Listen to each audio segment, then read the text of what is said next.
반갑습니다. 단심의 품격을 한 단계 높여드리는 어르심의 지혜입니다. 쇼펜하우어는 평생을 사람의 본질에 대해 연구하면서 사람의 겉모습에는 절대 속지 않았다고 합니다. 화려한 옷을 입고 있어도 입을 여는 순간 그 사람의 속이 다 보인다는 걸 수천 명의 사람을 관찰하면서 깨닫게 되었습니다. 쇼펜하우어가 남긴 말 중에 이런 말이 있어요. 그 사람이 입을 열기 전까지는 그 사람의 진짜 얼굴을 알 수 없다. 우리는 아침마다 거울 앞에서 공을 들입니다. 주름 하나하나에 한숨 쉬며 눈가에 크림 바르고 옷장 앞에서 이거 입을까 저거 입을까 고민하고 머리 한번 하러 가면 몇 시간이고 앉아 있잖아요. 그런데 쇼펜하우어는 그런 건 다 두 번째라고 말한 거예요. 진짜 내 인상을 결정짓는 건 화장도 아니고 옷도 아니고 내 입에서 나오는 말 한마디라고요. 쇼펜하우어가 사람들을 오래 관찰하면서 발견한 게 하나 있는데요.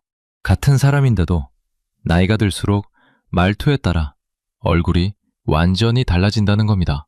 밝은 말을 자주 하는 사람은 눈가에 웃음주름이 새겨지면서 점점 온화한 인상이 되고, 불평이 많은 사람은 미간에 골이 깊어지면서 점점 험한 인상이 된다는 거예요. 20대, 30대 때는 차이가 안 나지만 그런데 50대, 60대가 넘으면 그 차이가 확 벌어진다고 했습니다. 말투가 얼굴을 만든다. 이게 쇼펜하우어가 내린 결론입니다. 쇼펜하우어가 사람을 평생 관찰하면서 발견한 그 비밀을 여러분께 전부 풀어드리려고 합니다. 큰돈 드는 거 아닙니다. 성형할 필요도 없고 비싼 화장품 살 필요도 없어요. 오늘 이 영상 하나만 끝까지 들으시면 매일 당장 거울 속 내 얼굴이 달라 보일 겁니다. 만나는 사람들의 눈빛이 달라지고 심지어 자식들의 태도까지 바뀔 수 있습니다. 이야기 시작 전 구독과 좋아요 버튼을 한번 꾹 눌러주십시오. 마음을 편안하게 해드릴 쇼펜하우어의 지혜를 가장 먼저 보실 수 있습니다. 첫 번째 지갑을 안 열고도 품이 있다는 소리 듣는 마법의 단어. 돈 한 푼 안 쓰고도 주변에서 우아하다는 소리를 듣는 사람이 있습니다. 반대로 돈을 아무리 써도 어딘가 초라해 보이는 사람도 있고요. 그 비결은 놀랍게도 딱 두 글자에 있었습니다. 70대 초반 최정자 씨 이야기를 해볼게요. 최정자 씨는 자식 셋을 키우느라 평생 허리 한번 못 펴고 살았습니다. 남편이 일찍 세상을 떠나고 혼자서 아이들 뒷바라지를 했어요. 큰아들 대학 등록금 대느라 새벽부터 시장에 나가 장사를 했고, 둘째 딸 시집 보내느라 모아둔 돈을 다 꺼냈고, 막내 아들이 취직할 때까지 허리띠를 졸라매며 살았습니다. 그래서 자식들한테 뭔가를 받는 게 늘 미안했어요. 내가 뭘 해준 게 있다고 고생만 시켰지? 이런 마음이 뿌리 깊이 박혀 있었거든요. 추석에 큰며느리가 용돈을 드리면 최정자 씨는 꼭 이렇게 말하곤 했습니다. 아이고, 이걸 왜 줘? 너희들 살기도 빠듯할 텐데. 내가 미안하지. 됐어. 가져가. 어버이날에 딸이 꽃다발을 가져오면 이렇게 말했어요. 꽃은 사서 뭐해? 며칠 지나면 시들 텐데. 그 돈으로 애들 간식이나 사줘. 엄마한테 이런 거 안 해도 돼. 막내 아들이 옷을 사다 주면 이러는 겁니다. 나는 이런 좋은 옷 입을 일도 없는데 너나 입어. 나 같은 늙은이한테 이런 거 사지 마. 착한 마음에서 나온 말이에요. 정말로 미안해서, 정말로 자식들이 부담될까 봐 하는 말이었거든요. 그런데 이상한 일이 벌어지기 시작했습니다. 자식들이 점점 선물을 안 가져오는 거예요. 용돈 주는 횟수도 줄어들고, 명절에도 과일 상자 하나만 덜렁 보내고, 전화도 뜸해졌습니다. 최정자 씨는 속으로 서운했어요. 내가 미안하다고 했지. 필요 없다고 한 건 아닌데 왜 진짜로 안 주는 거지? 왜 안 오는 거지? 내가 뭘 잘못한 건가? 밤마다 이런 생각을 하면서 잠을 못 이루는 날이 많아졌습니다.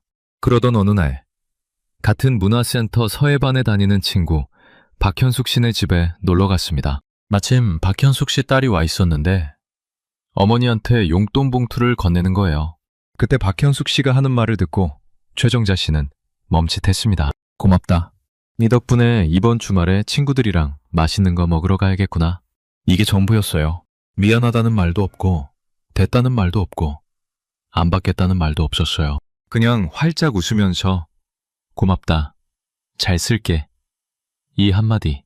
그런데 딸의 표정이 확 밝아지더라고요. 엄마 맛있는 거 많이 드세요. 하면서 신나게 나가는 겁니다. 나가면서 다음에 또 드릴게요 하고요. 최정자 씨는 그 장면을 보면서 가슴이 뜨끔했다고 해요. 아, 내가 그동안 미안하다는 말을 입에 달고 살았구나. 그게 자식들한테 어떻게 들렸을까? 내가 미안하다고 할 때마다 자식들은 자기들이 뭔가 잘못한 것 같은 기분이 들었을 수도 있겠구나. 행동심리학에서 이 현상을 아주 명확하게 설명하고 있습니다. 누군가가 호의를 베풀었을 때 미안해 라고 반응하면 주는 사람 입장에서는 자기가 한 일이 상대에게 부담을 줬다고 느낍니다. 기분 좋으라고 한 건데 오히려 상대가 불편해하니까 다음에는 안 하게 되는 거예요. 선물을 줬는데 상대가 인상을 쓰면 다시 사주고 싶겠어요. 안 사주게 되잖아요. 반면에 고마워 라고 반응하면 주는 사람은 내가 한 일이 상대를 기쁘게 만들었다고 느낍니다. 아, 내가 해준 게 엄마를 행복하게 했구나. 이 기쁨이 다음 호의로 자연스럽게 이어지는 거죠. 또 해드리고 싶어지는 거예요. 미안함은 관계를 어둡게 만들고 감사는 관계를 밝게 만듭니다. 이게 단순한 말장난이 아니에요. 사람의 뇌가 실제로 그렇게 반응합니다. 쇼펜하우어도 비슷한 맥락에서 이런 말을 남겼습니다. 우리가 가진 것에 감사할 때 우리는 비로소 온전해진다. 미안하다는 말이 나쁜 건 아닙니다. 진짜 미안할 때는 당연히 미안하다고 해야죠. 하지만 누군가 내게 좋은 걸 해줬을 때 습관적으로 미안하다고 말하는 건 좀 다른 이야기입니다. 그건 겸손이 아니라 스스로 빚진 사람이 되는 거예요. 그리고 상대방의 기쁨까지 빼앗아가는 거고요. 최정자 씨는 그날 집에 돌아와서 거울 앞에 섰다고 해요. 그리고 이렇게 연습했습니다. 고맙다. 잘 쓸게. 덕분에 기분이 좋다. 처음에는 입이 안 떨어졌대요. 평생 미안하다는 말만 해왔으니까요. 하지만 억지로라도 입에 붙이기 시작했습니다. 자식이 전화하면 엄마 걱정시켜서 미안해가 아니라 전화해줘서 고마워. 며느리가 반찬을 가져다 주면 이런 거 안 해도 되는데 미안하네가 아니라 아이고 고맙다. 맛있겠다. 네 반찬이 제일 맛있어. 이렇게 바꾼 겁니다. 놀라운 건 그 뒤로 자식들의 연락 빈도가 눈에 띄게 늘었다는 거예요. 며느리도 전보다 자주 들르기 시작했고요. 추석에는 큰아들이 어머니, 올해는 온천 여행 한번 가시죠? 하면서 여행 상품권까지 보냈습니다. 전에는 상상도 못했던 일이에요. 고맙다는 말은 상대방의 수고를 빛나게 해줍니다. 동시에 나 자신도 당당하고 품위 있는 어른으로 만들어줍니다. 빚진 사람이 아니라 사랑받는 어른으로요. 우리 세대는 어릴 때부터 남한테 패 끼치지 말라는 교육을 받고 자랐잖아요. 뭘 받으면 미안해야 하고 남한테 신세지면 안 되고 그래서 뭘 받으면 자동으로 미안하다는 말이 먼저 나옵니다. 몸에 배어 있어요. 하지만 이제는 조금 바꿔볼 때가 됐습니다. 오늘부터 미안하다는 말이 입 밖으로 나오려 할 때 딱 한 박자만 참아보세요. 그리고 그 자리에 고맙다를 넣어보세요. 처음에는 어색할 거예요. 입이 안 떨어질 수도 있어요. 그래도 해보세요. 이 작은 변화 하나가 여러분을 빚진 사람에서 사랑받는 어른으로 바꿔줄 겁니다. 한 가지 더 알려드릴게요. 이건 자식들한테만 해당되는 이야기가 아닙니다. 친구 사이에서도 마찬가지예요. 친구가 커피를 사줬을 때 아이고 내가 미안해서 어떡해 하는 것보다 고마워 네 덕분에 기분 좋다 하는 게 훨씬 낫거든요. 이웃이 반찬을 나눠줬을 때도 그래요. 미안해서 어떡해 뭘 이런 걸 하는 것보다 고마워요 정말 맛있겠다 잘 먹을게요 하는 게 주는 사람 마음을 훨씬 기쁘게 만듭니다. 쇼펜하우어가 또 이런 말도 했어요.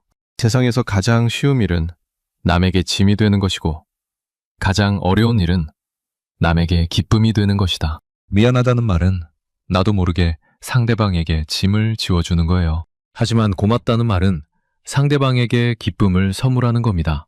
같은 상황에서 단어 하나만 바꿨을 뿐인데 결과가 이렇게 달라질 수 있다는 게 놀랍지 않으세요? 두 번째 자식들이 먼저 찾아오게 만드는 단 하나의 대화법. 부모와 자식 사이에는 보이지 않는 벽이 하나 있습니다. 나이가 들수록 그 벽은 점점 높아지고요. 그런데 그 벽을 허무는 열쇠가 의외로 아주 단순한 질문 하나에 있었습니다. 60대 중반 정민우 씨 이야기입니다. 정민우 씨는 아들 둘을 두고 있습니다. 큰아들은 회사를 다니고 작은아들은 자영업을 하고 있어요. 정민우 씨는 젊었을 때 건설 현장에서 잔뼈가 굵은 분이에요. 현장 감독까지 올라갔다가 은퇴했습니다. 힘든 시절 이악 물고 살아온 분이라 세상 돌아가는 이치를 자기 나름대로 꿰뚫고 있다고 생각하는 분이에요. 명절에 아들들이 오면 정민우 씨는 식탁에 앉자마자 이런 이야기를 시작합니다. 요즘 경기가 안 좋다는데 회사 괜찮은 거지? 돈은 좀 모았어? 적금은 들어놨고? 부동산이 더 떨어지기 전에 뭐라도 하나 사놔야 하는 거 아니야?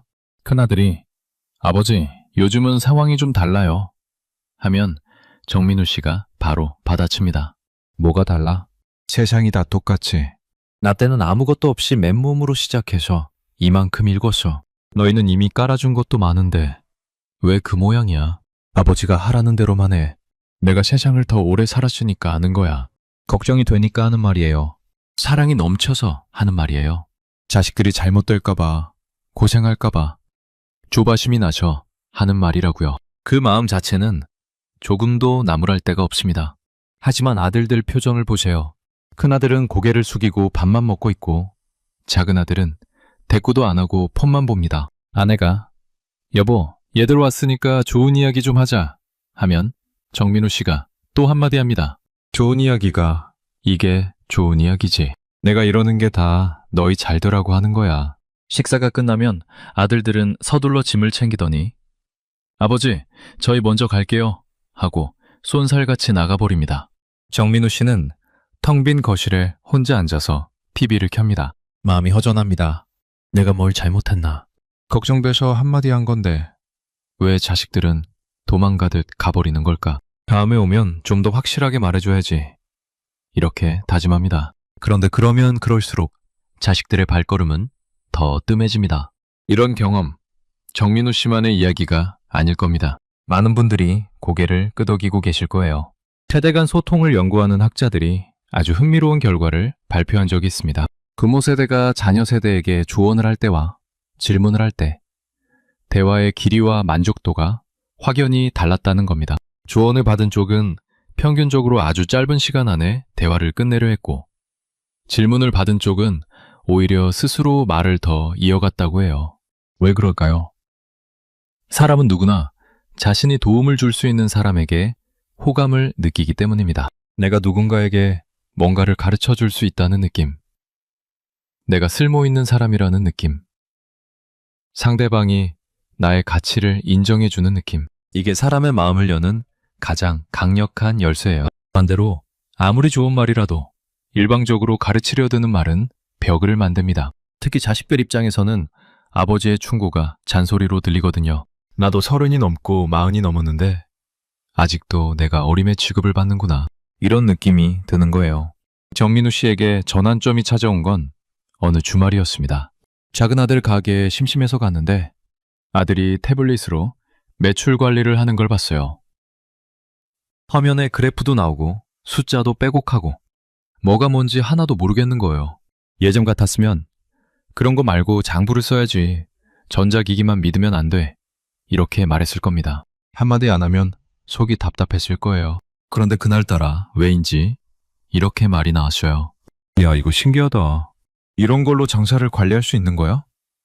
아버지는 이런 거 처음 보는데 좀 알려줄 수 있어? 그 순간 작은 아들의 표정이 확 달라졌습니다. 눈이 반짝반짝 빛나면서 아버지, 이거 보세요. 여기 누르면 이번 달 매출이 나오고요. 여기는 어떤 메뉴가 제일 많이 팔렸는지 나와요. 그리고 여기 보시면 손님들 방문 시간대별로도 나와요. 하면서 이것저것 설명을 시작하는 거예요. 30분이 넘게 신나서 이야기하더라고요. 정민우 씨는 솔직히 절반도 못 알아들었습니다. 하지만 아들의 화난 얼굴을 보면서 가슴이 뭉클했다고 해요. 이 아이가 언제 이렇게 많이 알고 있었지? 이 아이가 이렇게 대단한 거였어. 아버지로서 자랑스러웠다고 합니다. 그 뒤로 정민우 씨는 의식적으로 방식을 바꿨습니다. 충고 대신 질문을 던지기 시작한 거예요. 요즘은 젊은 사람들이 운동을 뭘로 해? 아버지도 좀 해볼까 하는데 핸드폰으로 은행일도 본다며. 아버지는 잘 모르니까 다음에 좀 알려줘. 너희 세대는 퇴근하고 뭐 하면서 스트레스를 풀어? 아버지한테도 좀 가르쳐줘. 이게 전부예요. 대단한 게 아닙니다. 그런데 놀라운 변화가 일어났습니다. 큰아들이 주말에 전화를 먼저 하기 시작한 거예요. 아버지, 요즘 그 운동하신다며? 제가 좋은 영상 하나 보내드릴게요. 전에는 명절에나 간신히 오던 아들들이 한 달에 한두 번씩 집에 들르기 시작했어요. 심지어 큰며느리가 아버지, 이 앱 깔아드릴게요. 손주 사진 바로바로 보실 수 있어요. 하면서 먼저 핸드폰을 만져주더래요. 쇼펜하우어가 이런 말을 남겼습니다. 타임의 지혜를 빌릴 줄 아는 자가 가장 현명한 자다. 나이가 들었다고 해서 모든 것을 다 알아야 하는 건 아닙니다. 세상이 이렇게 빠르게 변하는데 어떻게 다 알 수 있겠어요? 오히려 모르는 것을 당당하게 물어보는 여유. 이게 진짜 지혜예요. 내가 한 발 낮추고 상대의 가치를 인정해 줄 때 사람들은 여러분 곁에 머물고 싶어 합니다. 특히 자식들은 더 그래요. 다음번 자녀들과 통화할 때 한번 해보세요. 충고 대신 작은 질문 하나를 던져보는 거예요. 요즘 뭐가 재밌어? 이 짧은 한마디 하나가 오랫동안 닫혀있던 자식들의 마음문을 활짝 열어줄 수 있습니다. 한 가지만 더 덧붙일게요. 정민우 씨한테 이 변화가 가져다 준 가장 큰 선물은 따로 있었어요. 예전에는 아들들이 오면 밥 먹고 한두 시간 만에 가버렸거든요. 할 이야기가 없으니까요. 아버지는 충고만 하고 아들들은 듣기 싫으니까 빨리 자리를 피하고 그 반복이었어요. 그런데 질문을 던지기 시작하면서부터는 대화 시간이 길어졌습니다. 큰아들이 요즘 관심 있다는 캠핑 이야기를 들으면서 정민우 씨도 나도 한번 가보고 싶다 했더니 어느 주말에 진짜로 같이 캠핑을 간 거예요. 아들이 텐트를 치고 아버지가 불을 지피고 둘이서 별을 보면서 소주 한잔 했는데 아들이 이러더래요. 아버지, 이렇게 같이 놀아본 게 얼마만인지 모르겠어요. 정민우 씨는 그날 밤 텐트 안에서 몰래 울었다고 합니다. 이걸 왜 진작 못했을까? 충고만 하느라 아들과 함께 웃는 시간을 얼마나 많이 놓쳤을까? 질문은 관계의 문을 여는 열쇠일 뿐 아니라 잃어버린 시간을 되찾아주는 마법이기도 합니다. 세 번째 말수를 반으로 줄였더니 주변에 사람이 모이는 이유. 대화에는 보이지 않는 리듬이 있습니다. 말하는 리듬이 아니라 듣는 리듬. 이 리듬을 아는 사람에게 사람들이 자석처럼 끌려갑니다. 60대 초반 이순옥 씨 이야기입니다. 이순옥 씨는 사교성이 좋은 분이에요. 목소리도 크고 웃음소리도 시원하고 어디를 가든 분위기를 띄우는 역할을 합니다. 합창 동호회에서도 노래 실력보다 입담으로 더 유명한 분이었어요. 모임에서 이순옥 씨가 없으면 오늘 좀 심심하네 이런 말이 나올 정도였습니다. 모임에 가면 이순옥 씨가 먼저 운을 뗍니다. 아이고, 나 어제 백화점에 갔더니 세상에나 사람이 어찌나 많던지 할인하길래 이것저것 좀 샀는데 거기서 또 아는 사람을 만났어. 그 사람이 나한테 이러는 거야. 춘옥이 너 요즘 젊어 보인다고. 그래서 내가 뭐라고 했는지 알아? 나도 그렇게 생각한다고. 여기서 크게 한번 웃습니다. 그러고 나서 또 이어집니다. 그리고 식당에 갔더니 거기 새로 생긴 집인데 음식이 어쩌고. 한번 시작하면 20분은 훌쩍 지나가요. 다른 사람이 끼어들 틈이 없습니다. 이순옥 씨 본인은 분위기를 띄우고 있다고 생각했어요. 재밌는 이야기를 해주니까 사람들이 좋아할 거라고요. 실제로 사람들이 웃기는 했거든요. 그래서 더 열심히 이야기했습니다. 그런데 어느 날 우연히 충격적인 말을 듣게 됩니다. 모임이 끝나고 화장실에 갔다가 복도에서 두 회원의 대화가 들린 거예요. 오늘도 이순옥 씨가 혼자 다 떠들었네. 나도 손주 이야기 좀 하고 싶었는데. 그러게. 나도 할 말이 있었는데 끼어들 수가 없었어. 저 사람은 남의 이야기는 관심이 없나 봐. 가슴이 쿵 내려앉았다고 해요. 다리에 힘이 풀려서 화장실 안에서 한참을 서 있었대요. 집에 돌아오는 버스 안에서 창밖을 보면서 눈물이 나왔다고 합니다. 나는 분위기를 좋게 하려고 그랬던 건데, 재밌으라고 그랬던 건데 왜 이렇게 되는 거지? 나는 그냥 혼자 떠드는 시끄러운 사람이었던 건가? 여기서 정말 중요한 건 이순옥 씨가 나쁜 의도로 그랬던 게 절대 아니라는 거예요. 이순옥 씨는 진심으로 모임을 즐겁게 만들고 싶었던 겁니다. 다들 재밌으라고, 분위기가 침체되지 않으라고 열심히 이야기를 한 건데 그게 오히려 역효과가 난 거죠. 선의가 오해를 낳은 거예요. 심리학에서 이런 현상을 대화의 비대칭이라고 합니다. 한쪽이 너무 많이 말하면 다른 쪽은 자연스럽게 입을 닫게 돼요. 그리고 입을 닫은 쪽은 소외감을 느낍니다. 내 이야기는 들어줄 생각이 없구나. 이 사람은 자기 이야기만 하고 싶은 거구나. 이런 생각이 드는 거예요. 실제로는 그게 아닌데도요. 존경받는 사람들의 대화 패턴을 분석한 연구에 따르면 사람들이 편안함을 느끼는 대화에는 황금 비율이 있다고 합니다.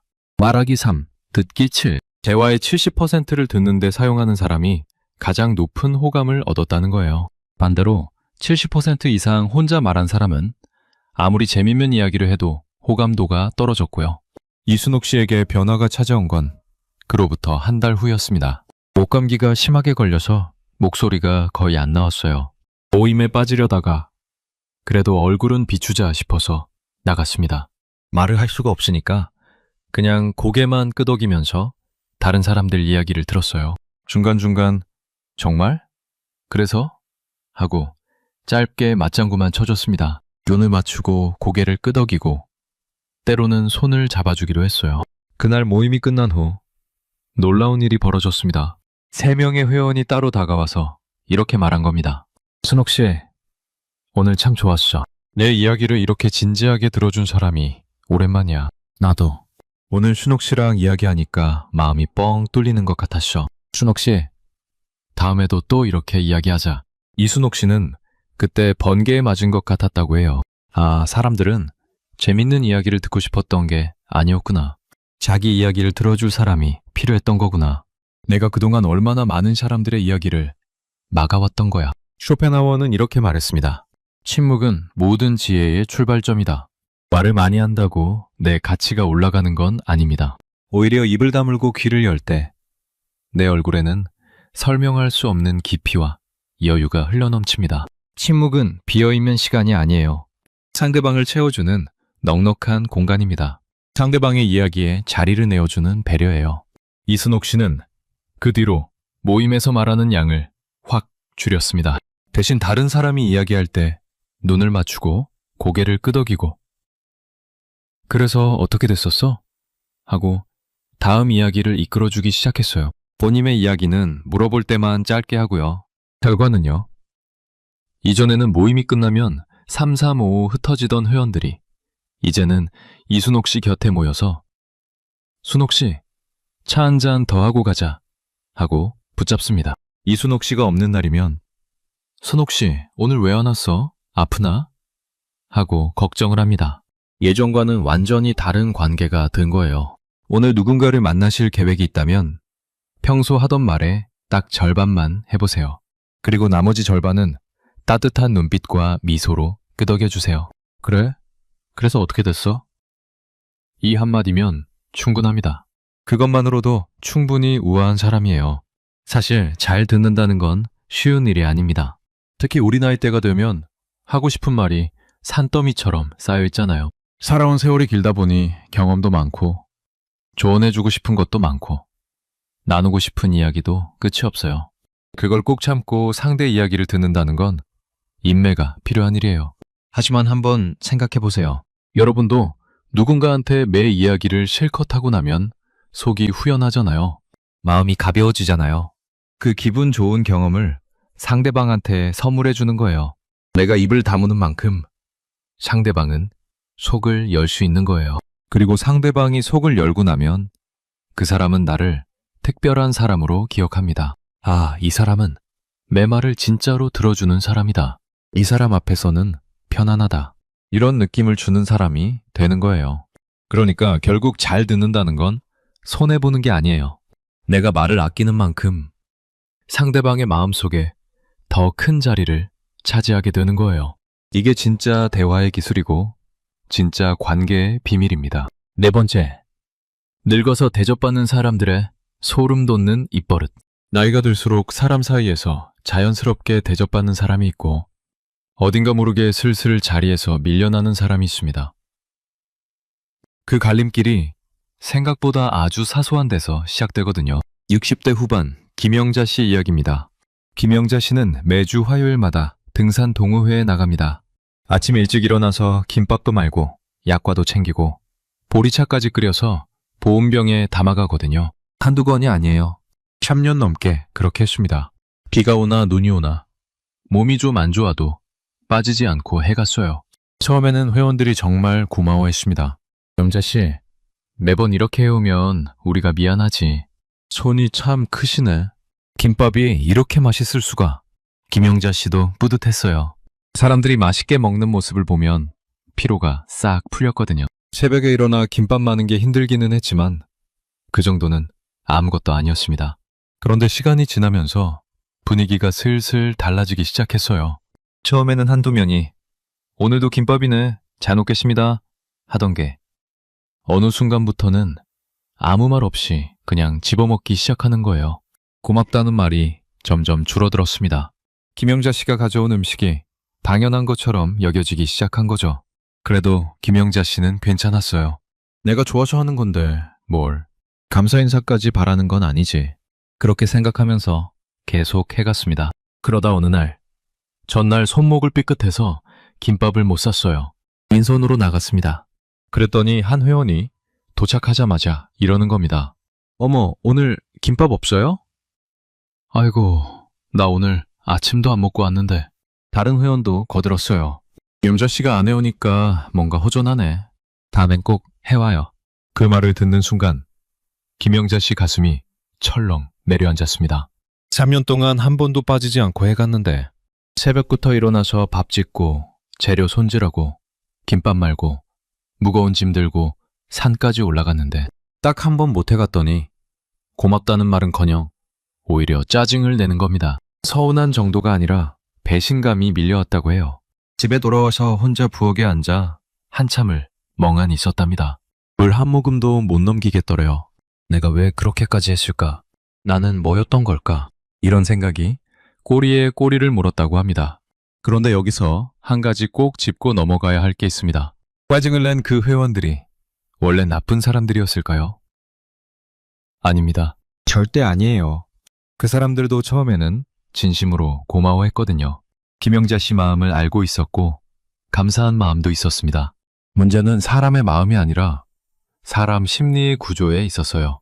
심리학에서 이런 현상을 호의의 습관화라고 부릅니다. 어려운 말 같지만 뜻은 간단해요. 처음에는 감사했던 호의가 반복되고 또 반복되면 우리의 뇌는 그걸 특별한 것이 아니라 일상적인 것, 당연한 것으로 인식하기 시작합니다. 마치 매일 숨쉬는 공기에 고마움을 느끼지 못하는 것처럼요. 아침에 해가 뜨는 것에 감동하지 않는 것처럼요. 호의를 베풀었던 사람의 수고는 점점 보이지 않게 되고 어느 순간 그 호의가 사라지면 오히려 불만이 터져 나오는 겁니다. 이건 받는 사람이 나빠서가 아니에요. 인간 심리가 그렇게 작동하는 겁니다. 그리고 주는 사람 쪽에서도 한번 돌아볼 필요가 있어요. 김영자 씨처럼 늘 모든 걸 받아주고 늘 챙겨주고 늘 먼저 나서는 분들, 이런 분들의 마음은 정말 따뜻한 거예요. 누구보다 선한 분들이에요. 그런데 문제는 그 따뜻한 마음이 자기 자신을 지키는 데까지는 미치지 못한다는 거예요. 심리학에서는 이런 패턴을 자발적 하인 증후군이라고도 부릅니다. 스스로 원해서 모든 걸 해주지만 그 결과로 상대방의 무례함을 만들어내는 구조. 듣기 불편한 이름이죠. 하지만 이걸 알아야 벗어날 수 있습니다. 쇼펜하우어는 이런 말을 했습니다. 관용은 마음의 가장 아름다운 옷이다. 하지만 그 옷이 달아 해주도록 남에게만 입히지 말라. 참 날카롭죠. 남에게 베푸는 건 아름다운 일이에요. 하지만 그 베품이 나를 소진시키는 수준까지 가면 그건 관용이 아니라 자발적 희생이 되어버립니다. 그리고 그 희생은 결국 나 자신을 지치게 만들고 상대방마저 무례하게 만드는 거예요. 누구도 행복해지지 않는 거죠. 그러면 김영자 씨 같은 상황에서 어떻게 해야 했을까요? 정답은 의외로 간단합니다. 처음부터 매번 해가는 게 아니라 가끔 해가는 거예요. 한 달에 한 번, 두 달에 한 번. 그러면 가져갈 때마다 사람들은 어머, 오늘 영자 씨가 김밥을 해왔네? 하고 진심으로 반가워합니다. 눈이 반짝반짝 빛나면서 고맙다고 해요. 늘 해가면 당연해지지만 가끔 해가면 특별해지는 겁니다. 나이가 들수록 사람들 사이에서 대접받는 분들을 유심히 관찰해 보세요. 그분들은 남에게 잘해주되 매번 잘해주지는 않습니다. 적당한 거리를 두고 적당한 선을 지키면서 그 안에서 진심을 보여주는 거예요. 그래서 그 호의가 늘 새롭고 늘 감사하게 느껴지는 겁니다. 이게 진짜 관계의 기술이에요. 업무회에서든 봉사 모임에서든 문화센터에서든 내가 너무 많이 해주고 있다는 생각이 드는 순간이 있다면 한 발짝만 물러서 보세요. 그 한 발짝이 오히려 나를 더 귀한 사람으로 만들어줄 겁니다. 그리고 혹시 지금 김영자 씨처럼 속상한 일을 겪고 계신 분이 있다면 이것 하나만 꼭 기억해 주세요. 그건 여러분이 못나서 당하는 게 아닙니다. 여러분이 너무 착해서, 너무 많이 베풀어서 생긴 일이에요. 잘못은 여러분에게 없습니다. 다만 이제부터는 그 착한 마음을 나 자신한테도 좀 써야 할 때입니다. 오늘부터 딱 하나만 바꿔보세요. 남에게 좋은 것을 해줄 때 이번은 쉬어가자 하고 한 번쯤 쉬어가는 것. 그 여유 있는 한 걸음이 여러분의 인상을 한층 편안하고 기품 있게 만들어줄 겁니다. 여기서 한 가지 더 말씀드릴게요. 김영자 씨가 그 뒤로 어떻게 됐는지 궁금하시죠? 김영자 씨는 한동안 등산 동호회를 쉬었어요. 마음이 너무 상해서 나갈 수가 없었거든요. 그런데 2달쯤 지나니까 회원들한테서 연락이 오기 시작한 겁니다. 영자 씨, 요즘 왜 안 나와? 우리 보고 싶지도 않아? 처음에는 무시했어요. 그런데 연락이 계속 왔습니다. 심지어 그때 짜증을 냈던 그 회원까지 전화를 하더래요. 영자 씨, 미안했어. 내가 생각이 짧았어. 그동안 얼마나 고생했는데 내가 그런 말을 했나 싶어서. 김영자 씨는 결국 다시 모임에 나갔습니다. 하지만 이번에는 달랐어요. 매주 김밥을 싸가는 대신 한 달에 한 번 정도만 가끔 챙겨갔어요. 그랬더니 신기하게도 오히려 다른 회원들이 먼저 뭔가를 가져오기 시작한 거예요. 오늘은 내가 떡을 해왔어. 나도 과일 좀 깎아왔어. 이전에는 김영자 씨 혼자 짊어졌던 역할을 다 같이 나누게 된 겁니다. 관계가 이전보다 훨씬 더 건강해진 거죠. 이게 바로 적당한 거리의 힘이에요. 너무 가까이만 가면 서로 부딪히고 적당히 거리를 두면 서로를 더 소중히 여기게 됩니다. 여기까지 4가지 이야기를 들려드렸습니다. 그래, 나도 이제부터 이렇게 해봐야지. 다짐하신 분들 많으실 거예요. 그런데 잠깐, 아직 끝이 아닙니다. 여기까지 들으시면서 아, 나도 이렇게 해봐야지 하고 다짐하신 분들 계실 거예요. 그런데 잠깐만요. 잠깐만 생각해 보세요. 여러분 주변에 분명히 착하고 좋은 사람인데 왠지 모르게 사람들이 피하는 분이 있지 않으세요? 말투도 나쁘지 않고 마음도 곱고 나름대로 노력도 하는 분인데 어딘가 모르게 사람이 안 모이는 분. 그런 분들의 공통점이 뭔지 아세요? 바로 지금부터 말씀드릴 4가지 실수를 무의식적으로 하고 있는 거예요. 본인은 전혀 모릅니다. 그게 더 무서운 거예요. 아무리 좋은 물을 독에 부어도 그 독에 금이가 있으면 물은 전부 새어나갑니다. 우리가 아무리 좋은 말투를 익혀도 무심코 던지는 나쁜 말버릇 하나가 평생 쌓아온 공든탑을 한순간에 와르르 무너뜨릴 수 있어요. 지금부터 알려드릴 4가지는요.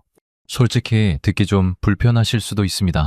혹시 나도 이러고 있었나 싶어서 뜨끔하실 수도 있고요. 하지만 바로 그 뜨끔함이 여러분의 인생을 바꿔줄 겁니다. 뜨끔하다는 건 나한테 해당된다는 뜻이고 해당된다는 건 바꿀 수 있다는 뜻이니까요. 특히 마지막 8번째 이야기는요. 이걸 모르고 지나가시면 지금까지 들으신 4가지가 전부 소용없게 될 수도 있습니다. 과전이 아니에요. 그러니까 꼭 반드시 끝까지 들어주세요. 자, 이제부터는 절대 피해야 할 나를 순식간에 초라하게 만드는 치명적인 대화 실수 4가지를 이야기해 보겠습니다.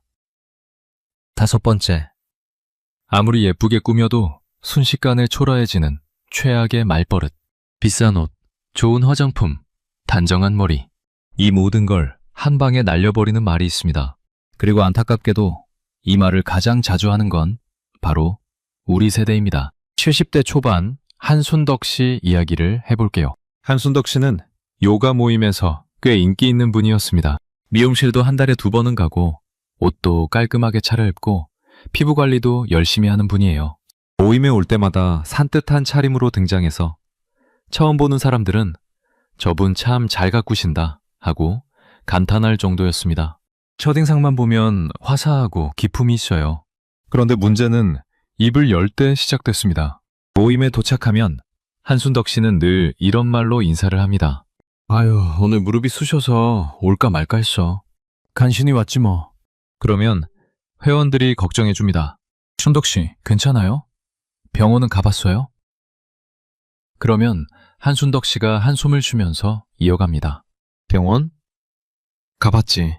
지난주에 갔더니 연골이 다 닳았대. 의사가 수술해야 된다고 하는데 수술이 무서워서 못하겠어. 늙으면 다 이러는 거야. 우리 나이에 안 아픈 데가 어딨어. 여기서 끝이 아니에요. 그리고 요즘 혈압이 또 올라갔어. 약을 바꿨는데도 안 내려가. 잠도 못 자. 새벽 3시에 눈이 떠져서 천장만 보다가 겨우 잠들면 5시에 또 깨. 이놈의 불면증. 위장도 안 좋아서 밥도 잘 못 먹어. 어제는 국 한 숟갈 먹고 체해서 죽는 줄 알았어. 한번 시작하면 15분은 기본이에요.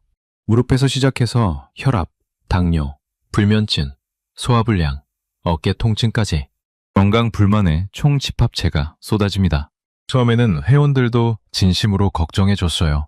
순덕 씨, 좋은 병원 있으면 소개해줄게. 이 영양제가 좋다더라. 한번 먹어봐. 그런데 매번 만날 때마다 같은 이야기.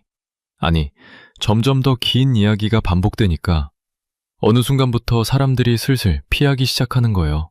한순덕 씨가 모임에 오면 슬쩍 자리를 옮기거나 인사만 하고 다른 쪽으로 가는 사람이 생기기 시작했어요. 한순덕 씨는 억울했습니다. 나는 그냥 솔직한 거 아니야. 아프면 아프다고 하는 건데 그게 뭐가 잘못이라고. 이 사람들이 냉정한 거지. 진짜 친구면 아픈 이야기도 들어줘야 하는 거 아니야? 그런데 여기서 한 발짝 물러서서 생각해봐야 해요. 한순덕 씨가 잘못한 걸까요? 아닙니다. 아프면 아프다고 말하는 건 자연스러운 거예요. 나이가 들면 여기저기 안 아픈 데가 없잖아요. 그건 누구나 마찬가지입니다. 한순덕 씨의 아픔은 진짜이고 그 고통은 존중받아야 합니다. 문제는 그 이야기를 만나는 사람마다 만날 때마다 반복한다는 데 있었어요. 심리학에서 자기 암시 효과라는 게 있습니다. 내가 스스로에게 반복적으로 하는 말이 실제로 내 몸과 마음에 영향을 미친다는 거예요. 늙었다, 아프다, 못하겠다, 소용없다. 이런 말을 자주 하면 뇌가 그걸 진짜 현실로 받아들이기 시작합니다. 실제로 피로감이 더 커지고 통증에 더 민감해지고 표정이 점점 어두워지고 얼굴에 생기가 사라져요. 비싼 화장품을 바르는 것보다 밝은 말 한마디가 얼굴에 더 큰 영향을 미치는 거예요. 그리고 더 무서운 건 듣는 사람에게도 영향을 미친다는 겁니다. 부정적인 이야기를 계속 듣다 보면 듣는 사람의 에너지도 빠져나가요. 만나고 나면 기운이 없어지는 거예요. 그래서 무의식적으로 그 사람을 피하게 되는 겁니다. 한순덕 씨를 싫어해서가 아니에요. 본능적으로 에너지가 빠지는 상황을 회피하는 거예요. 이건 의지의 문제가 아니라 인간 본능의 문제입니다. 쇼펜하우어는 이런 말을 했습니다. 건강한 거지가 병든 임금보다 행복하다. 하지만 스스로 병들었다고 떠드는 자는 임금이라도 불행하다. 참 뼈를 때리는 말이죠. 나이 드는 건 서글픈 일이 맞습니다. 아프고 외롭고 젊었을 때처럼 몸이 말을 안 듣는 것도 맞아요. 그건 부정할 수 없는 사실입니다. 그런데 그 아픔을 만나는 사람마다 쏟아내면 비싼 옷이고 예쁜 화장이고 다 소용없습니다. 입에서 나오는 말이 그 사람의 인상을 결정짓기 때문이에요. 한순덕 씨가 아프다는 말을 습관적으로 하게 된 건 사실은 관심이 필요했기 때문입니다. 누군가 내 이야기를 들어줬으면 하는 마음, 누군가 나를 걱정해줬으면 하는 마음, 그 마음 자체는 전혀 잘못된 게 아니에요. 너무나 자연스러운 감정입니다. 하지만 아픔을 나누는 방식을 바꿔야 해요. 매번 건강 불만을 늘어놓는 대신 정말 힘들 때 가까운 사람 한 명에게 진지하게 이야기하는 거예요. 그리고 평소 모임에서는 밝은 이야기, 고마운 이야기, 재밌었던 이야기를 꺼내는 겁니다. 오늘 공원에 나갔더니 벚꽃이 참 예쁘더라고요. 이런 한마디로 인사를 시작하면 표정도 밝아지고 듣는 사람도 기분이 좋아지거든요. 오늘부터 누군가를 만났을 때 건강 불만으로 인사하는 습관이 있지는 않은지 한번 점검해 보세요. 대신 오늘 날씨 참 좋다 같은 가벼운 한마디로 시작해 보는 건 어떨까요? 그 작은 변화가 여러분의 인상을 확 바꿔줄 겁니다. 재밌는 건 한순덕 씨가 말을 바꾸자 정말로 몸 상태도 좋아졌다는 거예요. 매일 아침 요가 모임에 가면서 오늘 날씨 좋다. 어제 TV에서 재밌는 거 봤다. 이렇게 밝은 이야기로 시작하니까 회원들도 반응이 달라지기 시작한 거예요. 순덕 씨, 오늘 얼굴이 밝아 보이네요. 순덕 씨, 뭔가 달라졌어요. 더 젊어 보여요. 이런 반응이 돌아오니까 한순덕 씨 기분이 좋아지는 거예요. 기분이 좋아지니까 표정이 밝아지고, 표정이 밝아지니까 실제로 통증도 덜 느껴지더래요. 밝은 말이 밝은 감정을 만들고, 밝은 감정이 밝은 얼굴을 만드는 거예요. 이게 선순환입니다. 반대로 어두운 말은 어두운 감정을 만들고, 어두운 감정이 어두운 얼굴을 만들어요. 악순환이죠. 어느 쪽을 선택할지는 우리 손에 달려 있습니다. 6번째. 네, 그럴 줄 알았다. 이 한마디가 오랜 친구도 떠나게 만드는 이유. 세상에서 가장 속쓰린 순간에 가장 듣기 싫은 말이 있습니다. 그리고 안타깝게도 그 말은 대부분 가장 가까운 사람의 입에서 나옵니다. 60대 후반 강미숙 씨 이야기입니다. 강미숙 씨는 오랫동안 가까이 지내던 친구가 있었습니다. 고등학교 동창인 윤경희 씨예요. 두 사람은 졸업하고도 40년 넘게 우정을 이어왔어요. 거의 매주 만나서 밥도 먹고 걷기 운동도 같이 하고 때로는 여행도 같이 갔습니다. 서로 없이면 허전하고 속 깊은 이야기도 스스럼 없이 나누는 사이였어요. 주변에서 부러워할 정도로 끈끈한 우정이었습니다. 그러던 어느 날 강미숙 씨에게 큰일이 생겼습니다. 아들 사업에 보증을 섰다가 돈을 크게 잃은 거예요. 아들이 사업을 하겠다고 했을 때 믿어줘야 한다는 마음에 보증을 섰는데 사업이 안 된 거죠. 속이 타들어갔습니다. 잠도 못 자고 밥도 못 먹고 세상이 무너진 기분이었어요. 이 일을 누구한테 이야기해야 할까?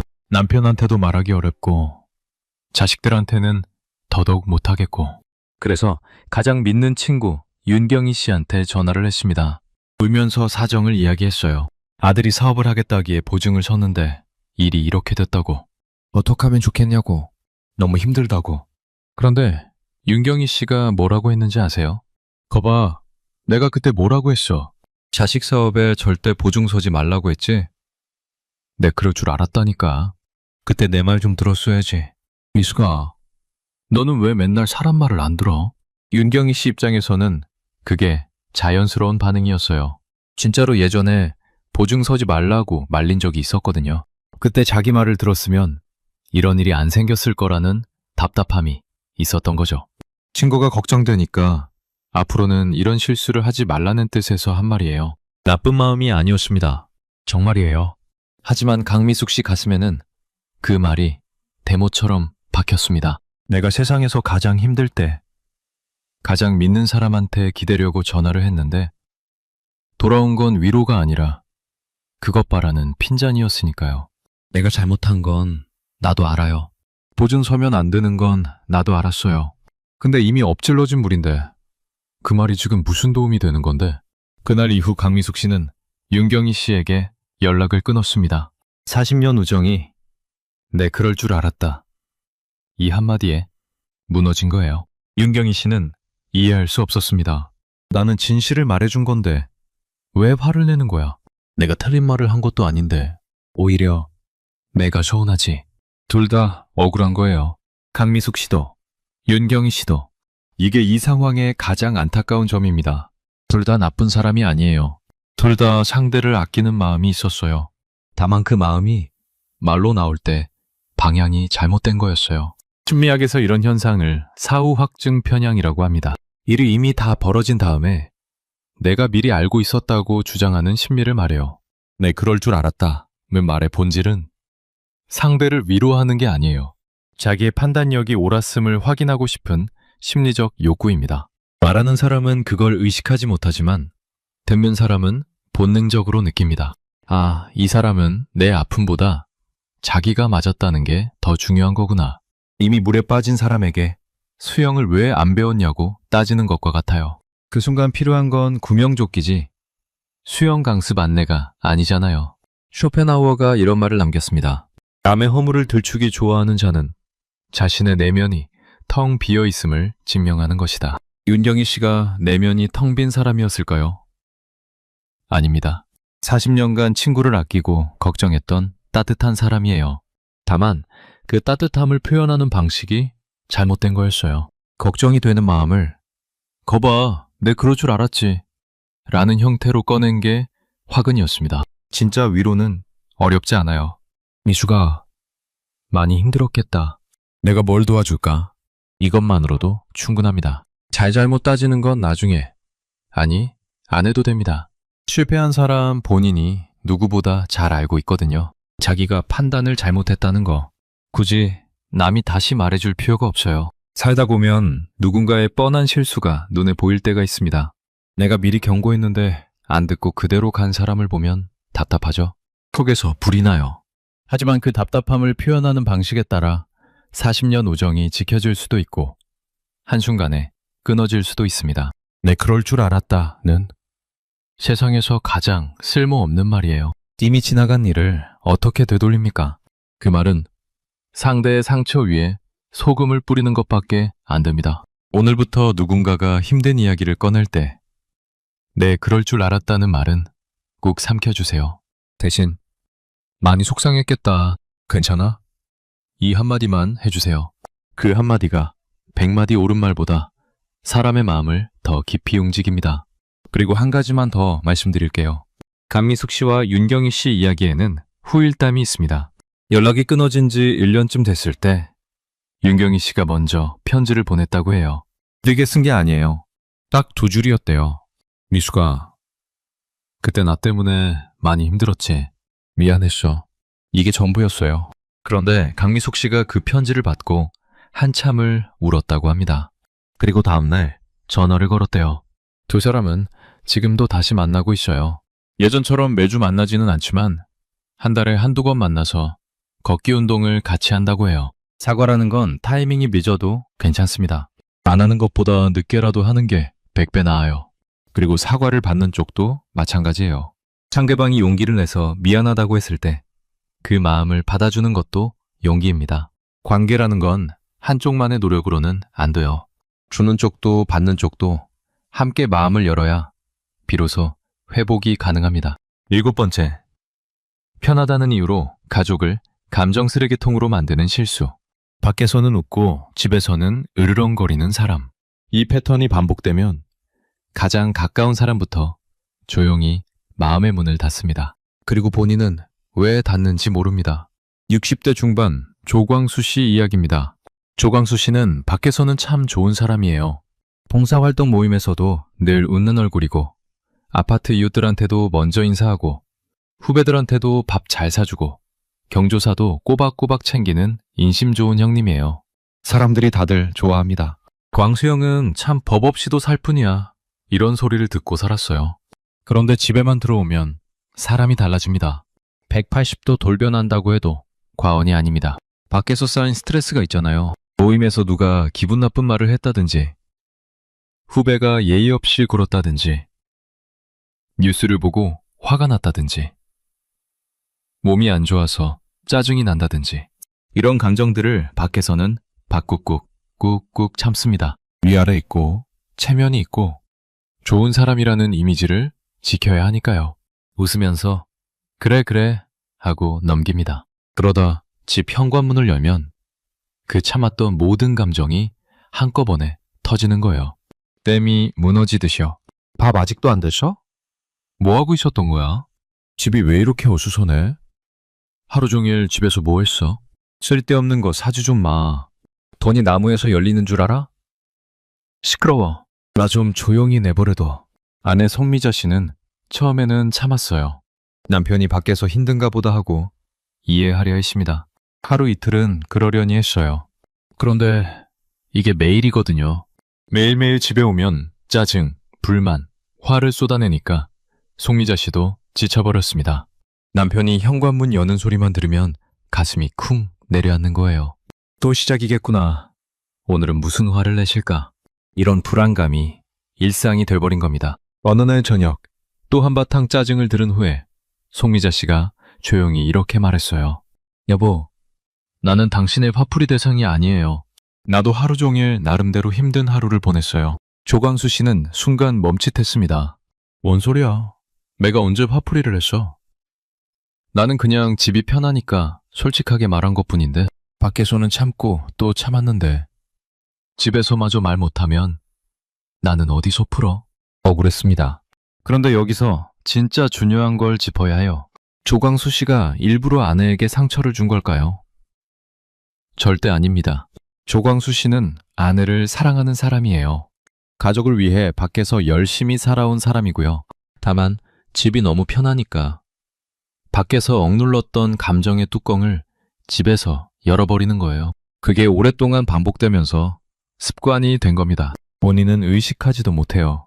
가족 심리학에서 이런 현상을 분노의 전가라고 부릅니다. 외부에서 받은 스트레스를 가장 만만하고 편한 대상에게 돌리는 현상이에요.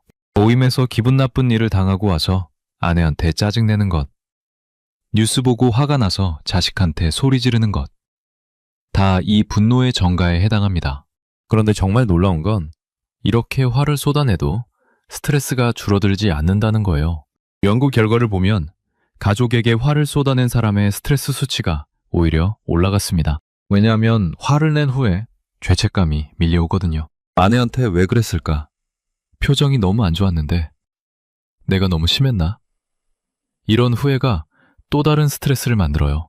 그리고 다음날 또 밖에서 스트레스를 받으면 또 집에 와서 화를 내고 또 후회하고 이 악순환이 끝없이 반복됩니다. 쇼펜하워가 이런 말을 했습니다.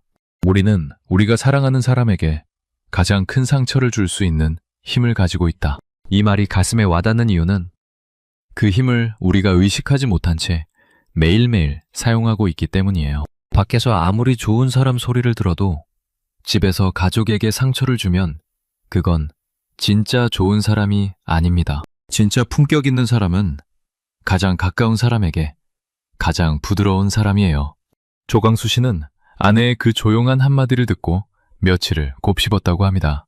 아내 표정이 계속 눈앞에 아른거렸대요. 지쳐 있었고 슬퍼 보였고 무엇보다 외로워 보였다고요. 그래서 규칙을 하나 만들었습니다. 밖에서 화가 나는 일이 있으면 집 현관문 앞에서 심호흡을 3번 하고 들어간다. 그리고 문을 열 때 첫 마디를 일부러 바꾼다. 나 왔어. 오늘 뭐 했어? 화가 잔뜩 나 있어도 일부러 평범한 말로 시작하는 거예요. 처음에는 연기하는 것 같아서 어색했대요. 화가 부글부글 끓는데 나왔어 하고 웃는 게 쉽지 않았다고요. 그런데 신기한 게 평범한 말로 시작하니까 정말로 기분이 가라앉더라는 거예요. 아내도 남편의 변화를 알아챘고 어머, 오늘은 표정이 밝네. 밥 먹어요 하면서 식탁 분위기가 전과 확연히 달라졌다고 합니다. 우리의 소중한 사람들은 나의 짜증을 받아내기 위해 존재하는 게 아닙니다. 함께 행복하기 위해 곁에 있는 사람들이에요. 밖에서 묻혀온 진흙 묻은 신발을 집 안방까지 신고 들어가서는 안 됩니다. 오늘 집에 들어갈 때 현관문 앞에서 잠깐 멈춰보세요. 심호흡 3번, 그리고 편안한 얼굴로 문을 여세요. 그 작은 습관 하나가 가족 사이의 온도를 완전히 바꿔줄 겁니다. 조광수 씨가 나중에 이런 말을 했더라고요. 밖에서 스트레스를 받아도 집에서 아내 얼굴을 보면 화가 풀렸어야 정상인데 나는 반대로 아내한테 화를 풀었으니 참 바보 같았다. 맞는 말이에요. 집은 전쟁터가 아니라 쉼터여야 합니다. 내가 편안해지는 곳이 집이라면 가족도 나 때문에 편안해져야 하는 거잖아요. 내가 편하자고 가족을 불편하게 만들면 결국 그 집은 누구한테도 편안한 곳이 아니게 됩니다. 쇼펜하워는 이런 말도 남겼어요. 행복의 가장 큰 적은 멀리 있는 것이 아니라 바로 내 안에 있다. 밖에서 받은 상처를 집 안으로 끌고 들어오는 것. 그게 바로 내 안에 있는 행복의 적이에요. 현관문 앞에서 그 적을 내려놓는 연습. 어렵지 않습니다. 오늘부터 해보세요. 8번째. 겸손한 척 하다가 진짜 만만한 사람으로 찍히는 치명적 실수. 겸손은 미덕이라고 배웠습니다. 그런데 겸손의 탈을 쓴 자기 비하는 미덕이 아니라 스스로에게 칼을 겨누는 행위입니다. 이게 오늘의 마지막 이야기이고 어쩌면 8가지 중에서 가장 중요한 이야기일 수 있습니다. 70대 초반 박춘자 씨 이야기입니다. 박춘자 씨는 서예 모임에서 실력이 꽤 좋은 편이에요. 팀 있으면서도 유연한 붓글씨에 회원들이 감탄할 정도입니다. 20년 넘게 서예를 해온 분이라 내공이 깊어요. 전시회에 작품을 출품한 적도 여러 번 있고 상도 받은 적이 있습니다. 그런데 누가 칭찬하면 박춘자 씨는 늘 이렇게 말합니다. 아이고, 아니에요. 이게 뭐 잘한 거라고. 떨리는 손으로 대충 긁적인 건데 뭘. 나이 들어서 손도 안 따라주고 눈도 침침하고 다들 잘하시는 분들 앞에서 부끄러워요. 나는 아직 한참 멀었어요. 모임에서 식사할 때 누가 충자 씨, 오늘 옷이 예쁘시네요 하면 이렇게 대답합니다. 아유, 이게 뭐 다 늙어서 주름투성인데 무슨 허수아비가 옷 입은 격이지. 그러면서 크게 웃어요. 자녀가 엄마 요리 진짜 맛있다 하면 무슨 맛있는 게 있어. 시골 영감 밥 차려주느라 대충 만든 건데 맛있다고 하지 마. 창피해. 이러는 거예요. 처음에는 회원들이 겸손하시네 하고 넘어갔어요. 한국 문화에서 흔한 겸양의 표현이니까요. 그런데 매번 칭찬할 때마다 이런 반응이 돌아오니까 슬슬 칭찬하기가 번거로워진 거예요. 칭찬을 했는데 매번 부정당하면 칭찬한 사람도 기운이 빠지거든요. 내가 보기에는 잘한 건데 왜 자꾸 아니라고 하지? 혹시 내 안목이 없는 건가? 이런 생각까지 들게 만드는 거예요. 심지어 어떤 회원은 이러더래요. 춘자 씨가 맨날 못한다고 하니까 나도 이제 진짜 못하나 보다 하고 생각하게 됐죠. 칭찬을 밀어내는 게 반복되다 보니 사람들이 정말로 박춘자 씨를 대단하지 않은 사람으로 인식하기 시작한 거예요. 박춘자 씨가 일부러 그런 걸까요? 당연히 아니죠. 우리 세대가 교육받은 방식이 그래요. 칭찬을 받으면 손사래를 치고 잘했다는 소리를 들으면 아니에요. 별것 아니에요. 하고 한사코 부정해야 겸손한 사람이라고 배웠잖아요. 칭찬을 그대로 받으면 건방진 사람 취급을 받았고요. 그게 평생 몸에 배어 있는 거예요. 그런데 문제는 이게 반복되면 주변 사람들이 정말로 그 사람을 그렇게 평가하기 시작한다는 겁니다. 심리학에서 자기 충족적 예언이라는 개념이 있습니다. 자기가 스스로에 대해 반복적으로 하는 말이 결국 현실이 된다는 거예요. 나는 못한다. 나는 보잘것없다. 나는 초라하다. 이런 말을 자꾸 하면 뇌가 그걸 사실로 받아들이고 행동도 그에 맞춰지고 표정도 그렇게 변하고 결국 주변 사람들도 그 사람을 정말 그렇게 대하기 시작합니다. 또 다른 연구에서는 과도하게 자기를 비하하는 대화법을 쓰는 사람들이 타인으로부터 동정심을 유발할 수는 있지만 결코 존경받지는 못한다는 결과가 나왔어요. 불쌍해 보일 수는 있어도 대단하게 보이지는 않는다는 거죠. 스스로를 존중하지 않는 사람을 타인이 존중해 줄 리가 없습니다. 겸손의 본래 의미를 한번 생각해 볼까요? 진짜 겸손은 나를 바닥으로 끌어내리는 게 아닙니다. 내가 가진 가치를 담담하게 인정하면서도 남을 헐뜯지 않는 고요한 자신감. 이게 진정한 겸손이에요. 자신을 깎아내리는 건 겸손이 아니라 자학입니다. 내 인격에 스스로 생채기를 내는 것과 같아요. 쇼펜하우어는 이렇게 말했습니다. 자신을 무가치하게 여기는 자는 타인에게도 무가치하게 여겨질 각오를 해야 한다. 서늘하고 단호한 말이죠. 하지만 부정할 수 없는 진실입니다. 내가 나를 존중하지 않는데 누가 나를 존중해 주겠어요. 박춘자 씨에게도 전환점이 찾아왔습니다.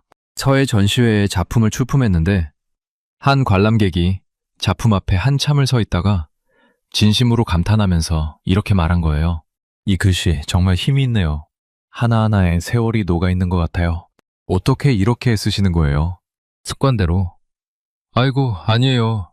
이게 뭐? 하려는 순간 옆에 있던 모임 회장이 먼저 끼어들었습니다. 춘자 씨, 오늘은 그런 말 하지 마. 잘 쓴 거 맞으니까 그냥 고맙다고 해. 20년 넘게 노력한 결과잖아. 그걸 왜 매번 아니라고 해? 박춘자 씨가 잠깐 멈칫하더니 어색하게 웃으면서 말했어요. 아, 네. 감사합니다. 좋게 봐주셔서 정말 고마워요. 그랬더니 그 관람객이 환하게 웃으면서 정말 멋져요. 앞으로도 좋은 작품 많이 보여주세요. 하고 가더래요. 박춘자 씨는 그 순간 가슴이 뭉클했다고 합니다.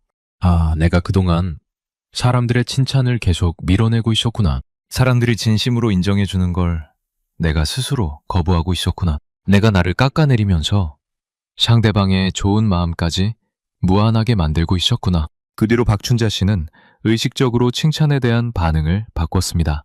누가 뭘 잘했다고 하면 손사래를 치는 대신 빙그레 웃으면서 고마워요. 좋게 봐주셔서 감사합니다. 이 한마디로 대답하기 시작했어요. 처음에는 얼굴이 화끈거리고 어색했대요. 평생 그래 왔으니까요. 하지만 며칠만 하면 자연스러워진다고 하더라고요. 결과가 어땠는지 아세요? 모임에서 박춘자 씨를 대하는 태도가 확 달라졌습니다. 이전에는 그냥 겸손한 할머니 정도의 위치였는데 지금은 당당하고 품격 있는 어른으로 대우를 받고 있어요. 회원들이 먼저 춘자 씨, 이거 한번 봐줘요. 어떤 것 같아요? 하면서 의견을 묻기 시작했대요. 스스로를 존중하니까 남들도 존중하기 시작한 겁니다. 우리 세대는 어릴 때부터 겸양지덕을 중요하게 배우고 살았잖아요. 칭찬을 받으면 사양하는 게 예의라고 교육받았고 그게 오랜 세월 동안 몸에 밴 습관이에요. 그 교육이 잘못된 건 아닙니다. 하지만 사양에도 격이 있어요. 스스로를 깎아내리는 사양은 오히려 나를 작게 만듭니다. 담담하게 감사를 표현하는 사양은 나를 더 크게 만들어요. 같은 겸손이라도 하늘과 땅 차이입니다. 오늘부터 누군가 칭찬을 건네면 빙그레 웃으면서 이 한마디만 해보세요. 좋게 봐주셔서 감사합니다. 스스로를 아끼고 존중하는 그 당당한 태도가 여러분을 범접할 수 없는 진짜 어른으로 만들어줄 겁니다. 오늘 쇼펜하우어의 지혜를 빌려서 8가지 이야기를 나눠봤습니다. 글티가 흐르는 4가지 말투, 빈티가 나게 하는 4가지 말버릇. 다시 한번 짧게 정리해볼게요. 첫 번째, 호의를 베풀 때 매번이 아니라 가끔의 여유를 두는 것. 그래야 내 호의가 늘 새롭고 감사하게 느껴집니다. 두 번째, 미안하다 대신 고맙다로 바꾸는 것. 이 2글자 차이가 빚진 사람과 사랑받는 어른의 차이를 만듭니다. 세 번째, 충고 대신 작은 질문을 던지는 것. 가르치려 들면 벽이 생기지만 물어보면 문이 열립니다.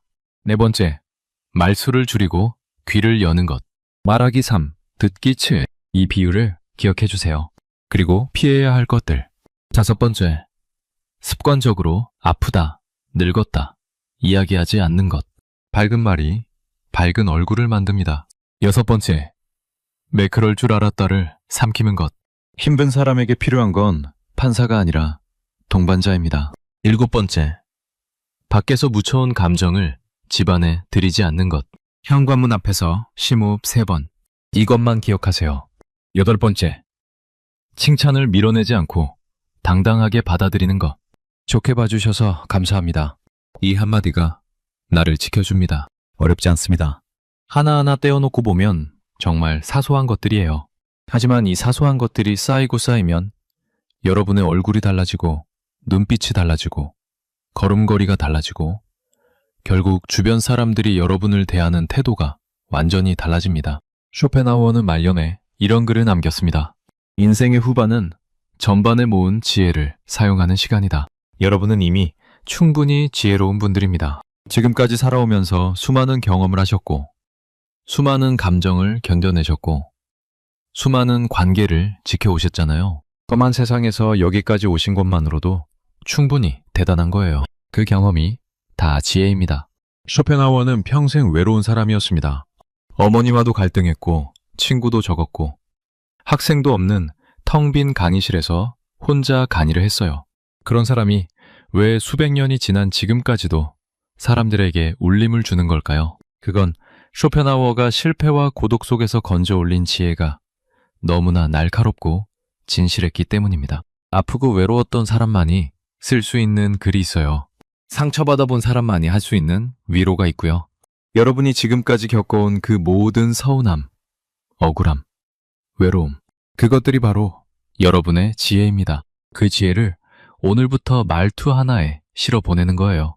다만 오늘 한 가지만 더 더 얻는 겁니다. 내 입에서 나가는 말 한마디를 의식적으로 바꿔보는 것. 이것 하나만 해도 내일의 여러분은 오늘의 여러분과 다른 사람이 될 겁니다. 당장 내일부터 완벽하게 바꿀 필요 없어요. 오늘 들으신 8가지 이야기 중에서 내 마음에 가장 콕 박힌 한 가지만 기억하세요. 그리고 내일 누군가를 만날 때 그 한 가지만 한번 실천해 보세요. 그럴 수 있지 하고 너그럽게 웃어주는 것. 미안해. 대신 고마워 라고 말해주는 것. 가르치려 하기보다 좀 알려줄래? 하고 물어보는 것. 상대의 이야기에 고개를 끄덕여주는 것. 건강불만 대신 밝은 인사를 건네는 것. 내 그럴 줄 알았다. 를 꾹 삼키는 것. 창반문 앞에서 심호흡 3번 하고 들어가는 것. 칭찬에 활짝 웃으며 감사합니다 하는 것. 이 중에서 딱 하나만 골라보세요. 8개를 다 할 필요 없어요. 하나만 해도 충분합니다. 그 하나가 익숙해지면 그때 또 하나를 더 하면 돼요. 서두를 필요 없습니다. 우리에게는 시간이 있으니까요. 이 작은 입버릇의 변화 하나가 여러분의 내일을 더욱 눈부시고 품위 있게 만들어줄 겁니다. 우리의 입술을 떠난 말은 공기 중에 사라지는 게 아닙니다. 그 말들은 차곡차곡 쌓여서 내 얼굴에 주름이 되고 내 눈빛의 온도가 되며 내 걸음걸이의 무게가 되고 결국 내 인생의 향기가 됩니다. 같은 주름이라도 밝은 말을 해온 사람의 주름은 웃음 주름이 되고 어두운 말을 해온 사람의 주름은 미간 주름이 됩니다. 어떤 주름을 새길지는 지금부터 여러분이 선택하는 거예요. 여러분의 평온하고 품위 있는 인생의 다음 장을 언제나 응원하겠습니다. 마지막으로 쇼펜하우어의 말 한마디만 더 전해드리고 마치겠습니다. 사람의 가치는 그가 가진 것이 아니라 그가 어떤 사람인가에 달려있다. 여러분은 이미 충분히 가치 있는 사람들입니다. 다만 그 가치를 말투 하나로 더 빛낼 수 있다는 걸 오늘 꼭 기억해 주세요. 비싼 옷이 귀티를 만드는 게 아닙니다. 비싼 차가 품위를 만드는 것도 아니에요.